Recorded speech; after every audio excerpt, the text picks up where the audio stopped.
Our top story at this hour is coming out of Iran, where an Iranian police officer has been killed in a stabbing during unrest near Tehran as protests over the cost of living in the country entered a 12th day. Local news agencies said that Shaheen Dehgan, who was a member of the police force in Malad country west of Tehran, was martyred few hours after being stabbed during efforts to control the unrest.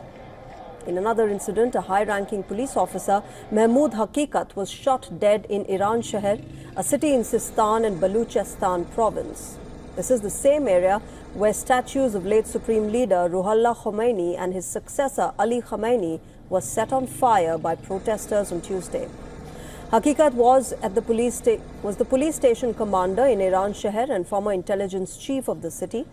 He was in fact known for crackdowns on anti-regime Baluch activists. Meanwhile, new protests have broken out in several areas of Iran. Social media videos showed protesters march in the port city of Bandar Abbas in southern Iran's Hormozgan province as protests reached their 11th day on Wednesday.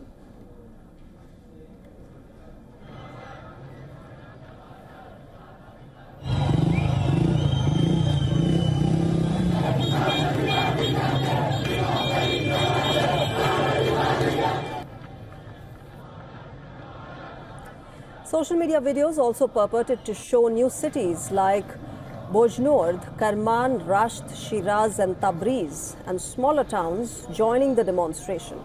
Footage showed people clapping, cheering and chanting on the streets in Rasht. "Don't be afraid, we are all together."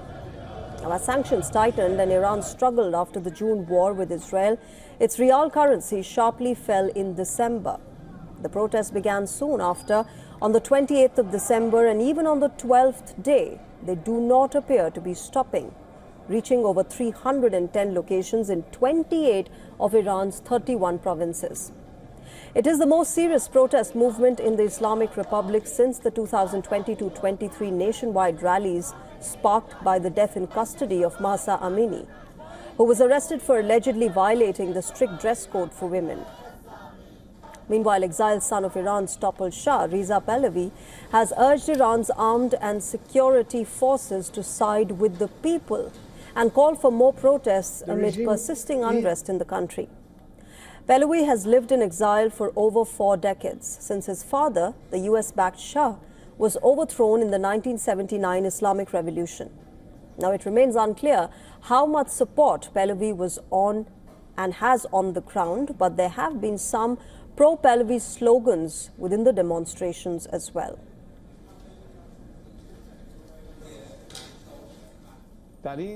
In these decisive moments, I expect you to return to the embrace of the nation and to use your weapons not to fire at people, but to protect them.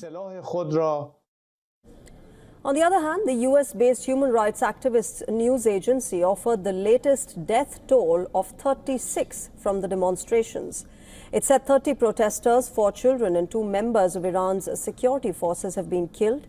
More than 2,100 people have been arrested so far. In recent days, President Donald Trump has threatened to intervene in Iran if demonstrators were killed, while Israel's Prime Minister Benjamin Netanyahu has expressed support for the protests. Responding to the statements, Commander of the Iranian Army General Amir Hatami warned that Tehran would not tolerate outside threats without responding.